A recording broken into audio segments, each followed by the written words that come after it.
नमस्कार, बाखबर में आपका स्वागत है। मैं हूं राघवेंद्र सिंह।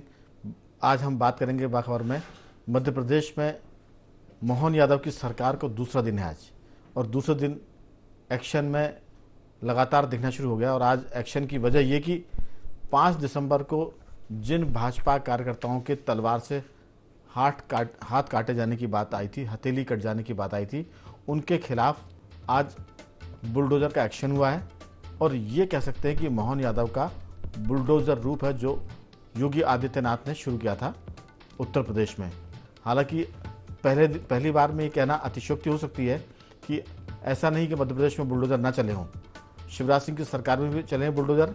लेकिन मुख्यमंत्री के कार्यभार ग्रहण करने के दूसरे दिन 5 दिसंबर को तलवार मारकर देवेंद्र सिंह ठाकुर की भोपाल में कुछ गुंडों द्वारा हथेली काट दी गई थी। उनके गिरफ्तारी एक पर उस पर एनएसए लगा और आज पुलिस ने और प्रशासन ने मिलकर उनके घर बुलडोजर तोड़ दिए। ये जो मामला है, हम इसको इसलिए इस पर बहुत फोकस कर रहे हैं क्योंकि ये किसी मुख्यमंत्री का पहला पब्लिक एक्शन है। अभी तक तो होते थे, लेकिन दूसरे दिन की घटना को लेकर नहीं, कि सरकार बने दूसरे दिन हुआ है और ये एक्शन शुरू हो गया है। इसमें दूसरी जो खास बात है कि भाजपा के कांग्रेस के विधायक आरिफ मसूद ने इसका विरोध किया था और इसके बदले में भाजपा के प्रदेश अध्यक्ष बी.डी. शर्मा ने कहा है कि अब गुंडागर्दी ठिकाने लगा दी जाएगी मध्य प्रदेश में। तो इस पर हम विस्तार से बात करेंगे कि आखिर मध्य प्रदेश में मनमोहन यादव की सरकार, योगी आदित्यनाथ उत्तर प्रदेश के मुख्यमंत्री, उनका एक तरह से अनुकरण कर रही है। असम के मुख्यमंत्री हिमंत बिस्वा शर्मा की तरफ भी जाने की बात करें, क्योंकि हिमंत बिस्वा शर्मा ने जो मदरसे हैं उनके खिलाफ भी वहाँ कार्रवाई की और कई मदरसे उत्तर प्रदेश और असम में बंद कर दिए गए हैं, इस आधार पर कि वहाँ आतंकवाद का पाठ उनको पढ़ाया जा रहा था धर्म की, मजहब की आड़ में। चर्चा की शुरुआत के पहले मैं बता दूं कि हमारे साथ स्टूडियो में हैं सामाजिक सरोकार से जुड़े हमारे साथी कमल राठी जी, स्काइप पे हमारे साथ जुड़े हैं मध्य प्रदेश के वरिष्ठ पत्रकार जयंत तोमर जी, और स्काइप पर जुड़ेंगे वरिष्ठ पत्रकार साथी देवदत्त दुबे जी। आप सभी का बहुत बहुत स्वागत है। चर्चा की शुरुआत के पहले हम इस मुद्दे पर सुन लेते हैं कि बी.डी. शर्मा जो भाजपा के प्रदेश अध्यक्ष वो क्या कहते हैं, फिर योगी आदित्यनाथ ने क्या कहा था वहाँ के गुंडागर्दी जो यूपी में चलती है उसको लेकर, और हिमंत बिस्वा शर्मा क्या कहते हैं, पहले उनको सुनते हैं और फिर चर्चा की करते हैं शुरुआत की इन दोनों मुख्यमंत्रियों का मध्य प्रदेश की सरकार और मध्य प्रदेश के मुख्यमंत्री मोहन यादव पर कितना असर है, कितनी शैडो है। पहले सुनते हैं योगी आदित्यनाथ और हिमंत बिस्वा शर्मा को।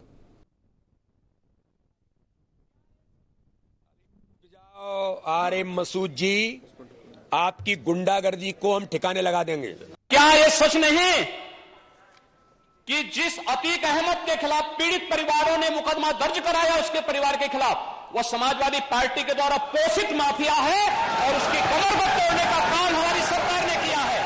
और फिर मैं कह रहा हूं इसे हम इस माफिया को मिट्टी में मिला देंगे। सरकार किसकी है? देखिए, बुलडोजर भी देश का कानून व्यवस्था का ही अंग है। कोई बेकानूनी घर नहीं गिरा सकता। तो माफिया को मिट्टी में मिला देंगे योगी आदित्यनाथ, और उस माफिया को मिट्टी में मिला देने की बात जो कि बुलडोजर की, उसको कानूनी रूप दिया, नाम दिया हिमंत बिस्वा शर्मा ने। और मध्य प्रदेश में भाजपा के युवा और जिसे कह सकते हैं कि प्रखर राष्ट्रवाद के प्रहरी के रूप में काम करने वाले जो मोहन यादव है, उनकी नियुक्ति जिस ढंग से की गई है उसको देखकर लगता है कि मध्य प्रदेश, राजस्थान में भी कुछ इसी तरह के नज़ारे हमको देखने को मिलेंगे, जो आतंकवादी से जुड़ी घटनाएं हैं, जो गुंडागर्दी से जुड़ी घटनाएं हैं, और कम से कम आम आदमियों में विश्वास पैदा करने की जो घटनाएं हैं वो सरकार की तरफ से देखने को मिल सकती है।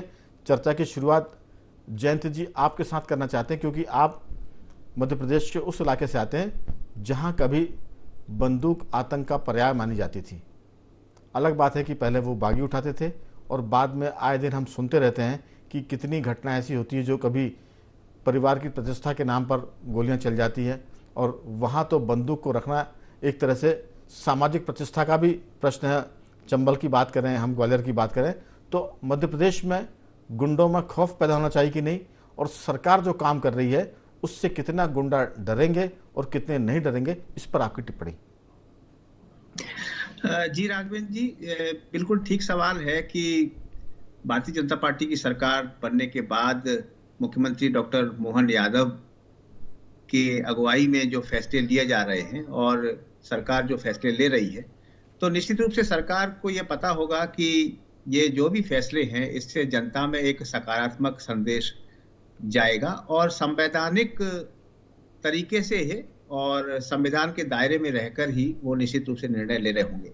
जहां तक चंबल की बात आपने उठाई है जी, उस पे मैं 1 मिनट बताना चाहूंगा कि चंबल में पिछली शताब्दी का लगभग 50-60 साल का जो वक्त था वो पूरी तरह से बंदूकों के साए में वहां के लोगों का बीता। दिन में पुलिस आती थी, रात में बागी आते थे। लेकिन 1972 में जो प्रयोग हुआ उसकी एक ऐतिहासिकता है, वो ये कि जिस समय बागियों ने समर्पण किया तब जो मध्यस्थ थे जयप्रकाश नारायण और दूसरे शांति सैनिक, वो उनके पास भी गए जो पीड़ित थे कि बागी जब समर्पण करेंगे तो फिर बदले की भावना से काम नहीं करेंगे। तो जिसको रिकंसिलिएशन की प्रोसेस कहते हैं, शांति निर्माण की प्रक्रिया, वो दोनों तरफ से हुई। तो ठीक उसी तरह से वो प्रोसेस वो प्रक्रिया अगर समाज में शुरू हो सके और सबसे बड़ी बात कि आम जनता को राहत मिले, ये निश्चित रूप से सरकार ध्यान रखेगी और संविधान के दायरे में रह के ही अपना काम करेगी। ये ठीक है कि उसकी तुलना हम उत्तर प्रदेश की योगी सरकार से कर सकते हैं या किसी और सरकार से करें। भारतीय जनता पार्टी की अपनी एक रीति नीति है, अपना एक विचार है, लेकिन जो कुछ भी है वो संविधान के दायरे में रहकर ही होगा और होना चाहिए। बिल्कुल। दरअसल जो जड़ता समाज के भीतर प्रशासन को लेकर आई है, मैं इसलिए इस बात को जिक्र कर रहा हूँ क्योंकि मेरी पत्रकारिता की शुरुआत क्राइम रिपोर्टिंग से हुई थी और क्राइम रिपोर्टिंग के चलते हमने देखा कि जब पुलिस में जड़ता आती है तो फिर गुंडों का आतंक होता है, और जब पुलिस में सक्रियता आती है, पुलिस का खौफ जब गुंडों में होता है, तो फिर समाज में और क्षेत्र में शांति होती है। मुझे याद है भोपाल के एक एसपी हुआ करते थे, पन्ना लाल जी, बड़े मशहूर थे मध्य प्रदेश में। वो उज्जैन के एसपी रहे जहाँ से मोहन यादव जी आते हैं। वो अक्सर कहा करते थे प्रेस से बात करते हुए कि पुलिस का आतंक होना चाहिए गुंडों के बीच में, और वो कई बार मजाक में कहते थे कि अगर गुंडे सक्रिय हैं तो मेरा कहना ये है कि सबसे बड़ा गुंडा मैं हूँ, और जब तक मैं हूँ तब तक कोई गुंडागर्दी मेरे क्षेत्र में नहीं चलेगी, जो मेरा जिला है उसमें। तो अगर पुलिस का आतंक होगा तो जयंत जी, एक वर्दी का आतंक है, उसके खिलाफ हम एसपी से शिकायत कर सकते हैं, डीजी से शिकायत कर सकते हैं, गृह मंत्री से कर सकते हैं, मुख्यमंत्री से कर सकते हैं। गुंडों की शिकायत कहाँ करने जाएंगे? अगर गुंडों का, जैसे भोपाल की घटना जिसका जिक्र हम आज कर रहे हैं कि 5 दिसंबर को घटना हुई थी, और जो भाजपा के कार्यकर्ता हैं, हम उनको कार्यकर्ता के बजाय व्यक्ति मान लें, नागरिक मान लें, उनके तलवार से का जो हमला हुआ था उसमें हथेली कट गई थी, उसको देखकर आपका दिल दहल जाए। भोपाल में एक आईपीएस ऑफिसर रहे हैं, उनको पथराव करके उनकी आंख फोड़ दी गई थी भोपाल में, और बाद में पता हुआ कि वो आंख की रोशनी चली गई। ऐसी बहुत सी घटनाएं हैं जो गुंडों के आतंक की वजह से मध्य प्रदेश में या भोपाल में पुलिस को, प्रशासन को शर्मसार होना पड़ा है और आम जनता को एक तरह से खौफ में जीना पड़ा है। अगर ये शुरुआत डॉक्टर मोहन यादव की सरकार की है, ये बरकरार रहती है, ये लय पुलिस का, ये प्रशासन का, अगर ये रसूख कायम होता है, तो हमें लगता है कि थोड़ा बहुत हो सकता है कि किसी पर अन्याय होता वो दिखे, लेकिन लंबे समय बाद ये न्याय में तब्दील होगा। मैं पूछूंगा देवदत्त दुबे जी, आपने बुंदेलखंड में देखा, वहाँ भी कई बार बड़े जघन्य अपराध होते हैं, बहुत जघन्य क्राइम होता है, लेकिन सरकार अगर अपनी पर आती है तो फिर सारे गुंडे, बदमाश, माफिया सब बिलों में घुस जाते हैं, बशर्ते कि सरकार इच्छा शक्ति से काम करे और जो कुछ वो कहती है वैसे निर्देश पुलिस को, प्रशासन को जाए, और फिर उसमें सरकार पीछे ना हटे, तो फिर प्रशासन भी उतने अच्छा रिजल्ट देता है। ऐसा उत्तर प्रदेश में देखने को आ रहा है और कई बार हमने मध्य प्रदेश में देखा भी। आपकी राय? बिल्कुल, सरकार यदि इसका इकबाल बुलंद हो तो फिर कुछ भी असंभव नहीं है उसके लिए। हमने कितनी कार्रवाई देखी हैं, अतिक्रमण के खिलाफ भी, गुंडों के खिलाफ भी। जिस अभियान में सरकार ठान ले और जो उसका मुखिया है, यदि वो दिल से करे और अधिकारियों पर सख्त निर्देश दे, तो कोई भी कार्रवाई हो सकती है। उत्तर प्रदेश पड़ोसी राज्य हमारा, हम वहाँ देख रहे हैं किस तरह से गुंडों मैं आतंकवादियों एक चीज पर जोड़ रहा था, कार्रवाई। हमारे टेक्निकल स्टाफ है उसमें जरूर कहूंगा कि जिस ढंग से बीडी शर्मा ने चेतावनी दी है, अगर वो उसको दोबारा दिखा देंगे तो उससे अंदाज लग जाएगा। आप बीडी शर्मा का जो एक्शन है, जो उनकी बॉडी लैंग्वेज वो बता रही कि वो गुंडागर्दी को लेकर कितने आक्रामक है उसके खिलाफ। आपकी बात पूरी हो जाए फिर बीडी शर्मा को हम दोबारा सुनेंगे।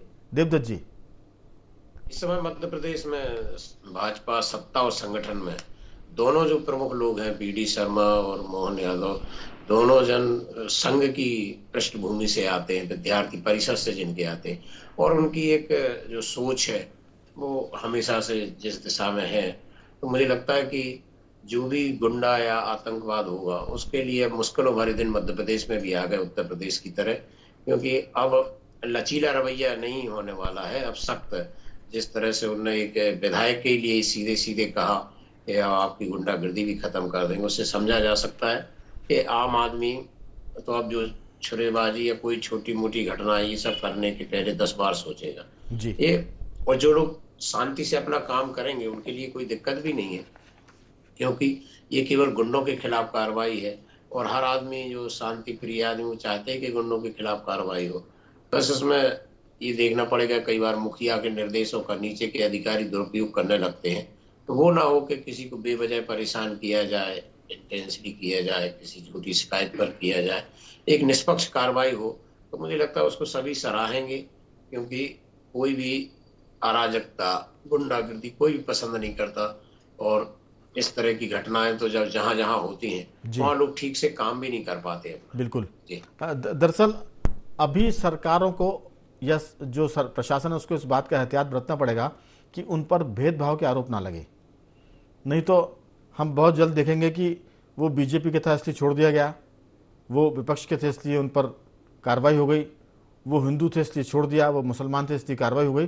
तो इस बात की भी थोड़ी सी एहतियात बरतने की जरूरत पड़ेगी। अगर इस पर संतुलन कायम हो गया, इस पर विवाद से सरकार और प्रशासन बच गया, तो इसमें कोई शक नहीं कि फिर सरकार का और प्रशासन का, पुलिस का इकबाल बुलंद होगा और जनता में एक तरह से ज़्यादा राहत महसूस होगी। मैं कमल राठी जी आपकी बातचीत शुरू करूँ उसके पहले वो एक्शन हम देखना चाहेंगे और सुनना, जिस ढंग से बीडी शर्मा बता रहा है, आप उनका एक्शन देखिए, उससे लग रहा है कि वो जिस अंदाज में कर रहे हैं वो काफ़ी भरोसे से और विश्वास में कह रहे हैं। अरे मसूद जी, आपकी गुंडागर्दी को हम ठिकाने लगा देंगे।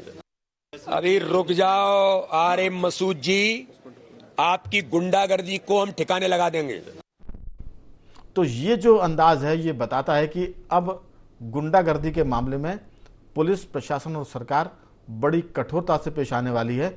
ये जो अभी बातें हो रही हैं राठी जी, वो शुरू में तो आएंगी क्योंकि आदमी थोड़ा सा विरोध करता है, लेकिन जब सरकार के तेवर सख्त होते हैं तो फिर सब लोग पीछे हट जाते हैं। मैं इस बातचीत में एक चीज़ और जोड़ूंगा, जब मध्य प्रदेश में पटवा जी की सरकार हुआ करती थी, 1990 की बात है ये, तब अतिक्रमण विरोधी अभियान चला था पूरे प्रदेश में, और उस समय ये कहा गया था, भोपाल की बात कर रहा हूँ मैं, आरिफ अकील उस समय विधायक हुआ करते थे, और उन्होंने कहा था कि अगर उनके इलाके से अतिक्रमण के नाम पर एक ईंट भी हटाई गई तो खून के पनाले बह जाएंगे, ये उनके शब्द थे। लेकिन जब अतिक्रमण विरोधी अभियान शुरू हुआ तो एक पत्ता भी नहीं खड़का। रसूल अहमद सिद्दीकी भी उस समय भोपाल के नेता हुआ करते थे, पूर्व मंत्री थे वो। लेकिन सवाल यही है कि सरकार कितनी सख्ती से कार्रवाई करती है। अगर सख्ती रही तो फिर कुछ पत्ता भी नहीं खड़केगा और कार्रवाई भी हो जाएगी। आपकी राय राठी जी? देखिए, पहले तो नवगठित सरकार को बहुत बहुत शुभकामनाओं के साथ में उनका जो एक्शन लेने का तरीका स्टार्ट हुआ है, वो ध्वनि प्रदूषण पे सबसे पहले उनने माननीय सुप्रीम कोर्ट के आदेश का पालन सख्ती से कराने का उनने आदेश पारित किया है। उसमें कोई धर्म निरपेक्षता है, कोई हिंदू या मुस्लिम कोई भी उसमें हो, दोनों के लिए स्पीकर पे उनने रोक लगाई है जी।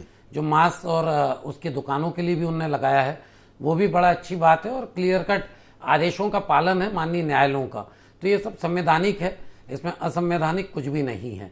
दूसरा, ये जो घर तोड़ने की बात हुई है, ये बिल्कुल पुलिस कमिश्नर प्रणाली लाने का उद्देश्य भी ये था बड़े शहरों में कि ये सारी चीजें शॉर्ट में और जल्दी से निराकरण हो सके। लेकिन धीरे धीरे वो बहुत उसको समय लग रहा था। जो भी कमी जिसकी भी रही उस पर तो मैं नहीं जाना चाहूंगा, लेकिन कुछ ना कुछ कमी रही तो धीरे चल रहा था। इस कारण गुंडे मवाली, जो छोटे छोटे गुंडे मवाली होते हैं, उनका सिर उठता है। तो मुझे लगता है पुलिस कमिश्नर प्रणाली का लाभ इस ढंग के एक्शन मोड से हमें बहुत जल्दी मिलेगा। बस यहाँ है कि वो कहीं भी निष्पक्षता से काम करे, जातिवाद ना हो, और दूसरा कोई मानव अधिकारों का हनन ना हो। क्योंकि कई बार क्या होता है कि सही आदमी का भी नीचे किसी अधिकारी से अगर कुछ व्यक्तिगत लाभ हानि हो तो वो पता चला कि ऊपर वाले के आदेश के नाम पे नीचे नुकसान कर देता है। तो इसको ध्यान रखना पड़ेगा। ऐसे आदेशों के लिए कम से कम एक उच्च स्तरीय अधिकारी को जिम्मेदारी दें कि वो थोड़ा सा सुन ले और उसके बाद फैसला ले ले, तो मुझे लगता है निष्पक्षता के साथ बहुत अच्छा काम हो सकता है। काम ऐसा ही होना चाहिए, काम के प्रति कोई विरोध नहीं है, कोई दूसरी राय नहीं है। काम बहुत अच्छा हुआ और काम ऐसी होना चाहिए। ऐसा होगा तो शहर हमारा बहुत अच्छा होगा, प्रदेश हमारा अच्छा होगा, गुंडागर्दी खत्म होगी तो इंडस्ट्रीज भी कहीं ना कहीं आएंगी। कई बार इंडस्ट्रीज भी इसी कारण से नहीं आती, इंडस्ट्री आएंगी तो रोजगार भी बढ़ेगा। तो कहीं ना कहीं इस गुंडागर्दी से बहुत सारे नुकसान हैं, और ऐसा एक्शन रहेगा तो बहुत अच्छे लाभ हमको देश में प्रदेश में देखने को मिलेगा। हालांकि मध्य प्रदेश में कोई अशांति नहीं है, यहाँ भी शांति का टापू से कहते हैं, लेकिन जिस ढंग सर की इंडस्ट्रियल एरिया में छोटे छोटे समूह होते हैं, वो लेबर को भड़का के भी हड़ताल वगैरह कराते हैं। तो मुझे लगता है कि वो भी एक ढंग की गुंडागर्दी है। लेकिन मध्य प्रदेश में अभी हड़ताल की खबरें भी देखने सुनने को नहीं मिली। पिछले 20 साल में तो ऐसा नजर नहीं आया, लेकिन इस पर एहतियात की जरूरत है। इसमें कोई शक नहीं कि जब उद्योग आएंगे तो वो इस तरह की तकलीफें भी आती हैं, और इस तरह के जो माफिया होते हैं वो भी सक्रिय होते हैं। लेकिन जयंत जी, इसके साथ साथ सरकारों को जो एक बड़ा अपराध का एक संगठित तंत्र होता है, जिसे कहते हैं रियल एस्टेट का माफिया, जो कई बार मास्टर प्लान को तोड़ता है, कई बार लोगों को ठगते हैं, और जो सीधे साधे लोग होते हैं उनको वो डराते भी धमकाते ही, क्योंकि उनके पास मसल्स पावर होती है। उनके पास बाउंसर जैसे लोग भी होते हैं जो कई बार प्लॉट की रजिस्ट्री हो जाती है, मकान उनको दे देते हैं, लेकिन उसमें वो ठीक से काम नहीं होते।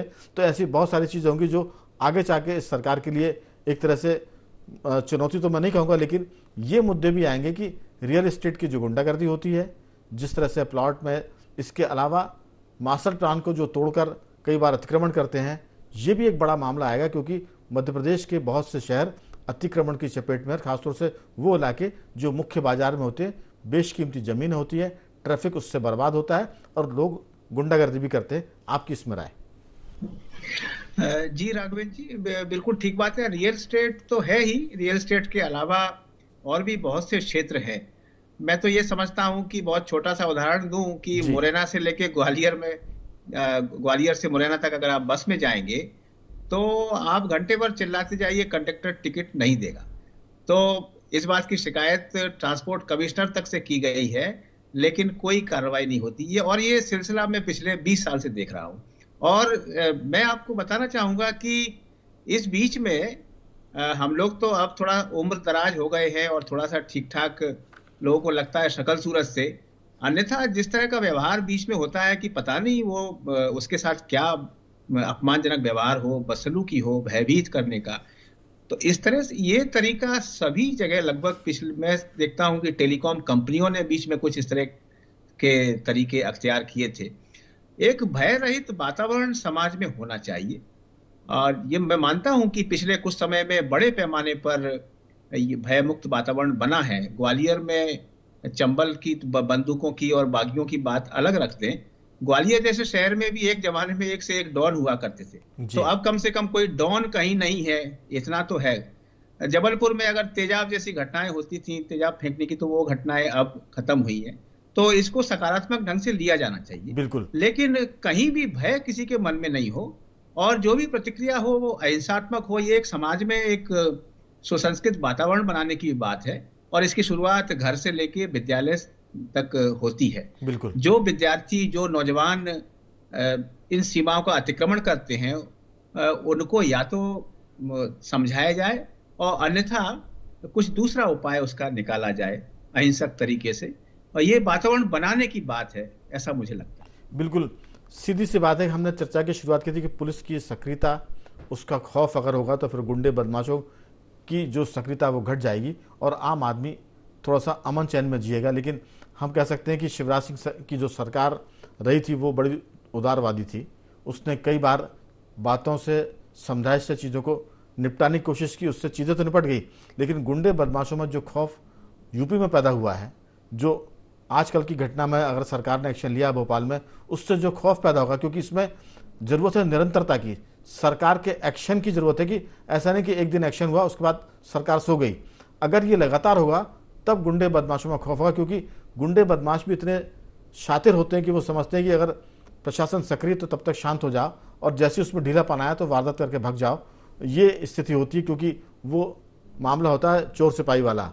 पुलिस सक्रिय तो चोर छुप, बदमाश छुप गए, और जैसी उसकी सक्रियता घटी तो वो एक्टिव मोड पर आते हैं। देवदत्त जी, स्कूल कॉलेज जो लड़कियों के होते हैं, खासतौर से बच्चों के, वहाँ पर पुलिस की सक्रियता, जो एक तरह से ड्रग्स की बात होती है, नशे की बात होती है, उस पर सरकार का, पुलिस का जोर होना चाहिए। इसके साथ साथ हमने बात मास्टर प्लान की भी की। ये हालांकि ऐसे मुद्दे हैं, हर एक मुद्दे पर पूरा आधे घंटे, एक घंटे की डिबेट का वक्त मांगता है, लेकिन अभी हम सरकार पर बहुत सारे काम नहीं बताना चाहते। लेकिन अगर वो लॉ एंड ऑर्डर पर ही काम कर रही है तो इस पर इतनी ताकत से काम हो कि अगले 1 महीने में मध्य प्रदेश का हर जिला, हर बड़ा शहर ये महसूस करे कि पुलिस सक्रिय हो गई है और अब गुंडे बदमाशों की खैर नहीं है, ऐसा लगता है। अगर ये हो गया तो डॉक्टर मोहन यादव सरकार की सफलता का पहला कदम माना जाएगा। जी बिल्कुल, जिस तरह के वातावरण शुरुआत हुई है बनाने की, इसको जमीन पर उतारा जाए, क्योंकि लव जिहाद की हम आरोप लगाते रहे, बातें करते रहे, लेकिन हमने कभी उन स्थानों पर पुलिस नहीं लगाई कि जहां लड़कियां आ जा रही हैं उनको छेड़छाड़ करते, शुरुआत करते। तो ये बातों से और बयानों से नहीं होगा, इस पर ठोस काम करने की जरूरत है। सभी प्रकार के अतिगुण हटा दिए जाएं, और जो उन्होंने कहा गुंडे बदमाश, यदि उनकी जमानत भी हो जाती तो हम निरस्त कराएंगे। तो एक भय जब पैदा होता है तो फिर कोई भी जाति, वर्ग, धर्म का गुंडा हो, वो फिर समझ जाता है कि सरकार में हमारी नहीं चलेगी। और ये बहुत जरूरी है, क्योंकि एक नशे के कारोबार भी बढ़ रहे हैं बहुत, और वहाँ उन स्थानों के आसपास भी बहुत गुंडागिर्दी हो रही है, जहाँ शराब की दुकानें हैं और जहाँ बाजार है, भीड़ बड़े बाजार, इन सब में जो लिस्टेड गुंडे हैं थानों से, उन सबको धरपकड़ करके, और एक बार सख्त हिदायत यदि क्षेत्र का टीआई थानेदार दे दे कि इस बार यदि बदमाशी की तो ठीक नहीं होगा। तो मुझे लगता है कि यदि पुलिस निचले स्तर पर सख्त हो गई तो फिर बिल्कुल एक अच्छा वातावरण बनाने में एक बात और है दुबे जी, दिग्विजय सिंह कहा करते हैं कि जब उनकी सरकार थी 10 साल की, 1993 से 2003 तक, वो कहते थे कि एसपी और कलेक्टर की पोस्टिंग में कभी उनके यहाँ करप्शन नहीं हुआ। जब एसपी कलेक्टर की पोस्टिंग में करप्शन होगा तो फिर नीचे तक भ्रष्टाचार जाएगा, तहसीलों में भी करप्शन होगा, थानों में फिर जुए सट्टे चलेंगे, शराब की बिक्री होगी, फिर ड्रग्स की स्मगलिंग होगी, ये सब कारोबार होंगे। अगर सरकार, राठी जी, इस बात पर तय कर ले कि सट्टे जुआ की घटनाओं पर वो सख्ती से कार्रवाई करेंगे, नशे के कारोबार को रोकेंगे, तो इससे रिश्वतखोरी में भी कमी आएगी। अलग है कि सरकारों में जो दलाल लोग काम करते हैं उनकी इनकम कम हो जाएगी, लेकिन जनता राहत की सांस लेगी और सरकार की छवि चमकेगी। लोग समझेंगे कि एक उत्कृष्ट किस्म की सरकार जो है मध्य प्रदेश में चलने वाली, ऐसा लगता है। आपकी इसमें राय? बिल्कुल, सरकार का जो मेन राइट मुझे लगता है कि आम आदमी को ये फायदा मिलता है कि भाई उसको स्वास्थ्य सुविधा मिल जाए, शिक्षा सुविधा मिल जाए और गुंडागर्दी से मुक्ति मिल जाए। अगर सुरक्षा, इसका मतलब अगर इन 3 चीज़ों की उसको सुविधा मिलती है तो उसको बाकी चीज़ों से आपके मतलब नहीं होता है कि आप इंफ्रास्ट्रक्चर पे क्या काम कर रहे हैं, उस पर बहुत कम लोगों का इंटरेस्ट होता है। आदमी आज सुरक्षित समझ रहा है, अपने बच्चे को पढ़ा पा रहा है, सही स्वास्थ्य सुविधा दिला पा रहा है, तो मुझे लगता है उसकी मूलभूत सुविधाएं 3 चीज़ों से पूर्ति हो जाती है। अब वो होता है तो सरकार को हमेशा के लिए, मतलब जो सरकार ये काम करेगी, देखिए कई बार क्या होता है, देने के लिए आदमी के पास बहुत कुछ, एक व्यक्ति अगर मैं भी हूँ और सत्ता में रहता हूँ तो 5 साल 10 साल बाद मेरा विजन शायद खत्म हो जाता है, देने की चीज़ें खत्म हो जाती। नया आदमी नए जोश के साथ ज़्यादा अच्छा करने का प्रयास कर सकता है। तो मुझे लगता है जो एक तब्दीली जो लोग कहते थे, भले ही वो चीज़ फील्ड में नहीं हुई कि लोग कहते थे कांग्रेस आ जाए, लेकिन कांग्रेस तो आई नहीं, लोगों ने पसंद भी नहीं किया। इसका मतलब भाजपा पे लोगों ने भरोसा बताया और भाजपा ने भी नई मंत्रिमंडल और नया मुख्यमंत्री देके मुझे लगता है चेंज ओवर दे दिया। जो हम कहते हैं एंटी इनकम्बेंसी, तो आप मान के चलें ये दूसरी सरकार आ गई तो मुझे लगता है कि बड़ा अच्छा काम करेगी और एक्शन शुरुआत का बहुत अच्छा है, तो बाद में भविष्य भी बहुत अच्छा होगा। रही बात आपने मास्टर प्लान की कही, तो मुझे लगता है हमारे माननीय मुख्यमंत्री जी विकास प्राधिकरण के भी अध्यक्ष रहे हैं, शिक्षा में मंत्री रहे, खुद मास्टर प्लान समझते हैं, तो मुझे लगता है मास्टर प्लान भोपाल का जल्द से जल्द, जो कि पूर्ण होकर पड़ा है, सिर्फ उसमें आदेश देना, अंतिम आदेश और निकलना है, तो शायद जल्दी लागू कर देंगे। कह सकते हैं कि जो भोपाल में आज पुलिस का एक्शन हुआ है, घटना एक बहाना हो सकती है। भाजपा कार्यकर्ता की हथेली काटने का आरोप था, 5 दिसंबर की घटना, उसमें 5 आरोपियों को गिरफ्तार किया गया है, 3 के आज पुलिस और नगर निगम में घर ढहा दिए गए। ये शुरुआत है। अगर गुंडे बदमाश काबू में नहीं आते तो हमें लगता है कि ये जो बुलडोजर की कार्रवाई है मध्य प्रदेश में और भी देखने को मिलेगी, और उम्मीद करते हैं कि सरकार का जो एक्शन है ये रुकेगा नहीं, लगातार बढ़ता जाएगा। जनता की तरफ से सरकार को शुभकामनाएं कि वो ऐसे काम को मजबूती से करे, कदम पीछे ना करे और किसी तरह के भेदभाव से भी बचे। तो बाखबर में आज सिर्फ इतना ही था। तीनों मेहमानों का मैं धन्यवाद करूंगा। देवदत्त जी आपका साधुवाद, जैन जी आपका बहुत बहुत धन्यवाद और राठी जी आपका भी बहुत बहुत धन्यवाद कि आपने इस चर्चा में हिस्सा लिया। तो बुलडोजर का एक्शन जारी रहेगा इस उम्मीद के साथ। बाखबर में इतना ही। बंद रहिए हमारे साथ और देखते रहिए IND24।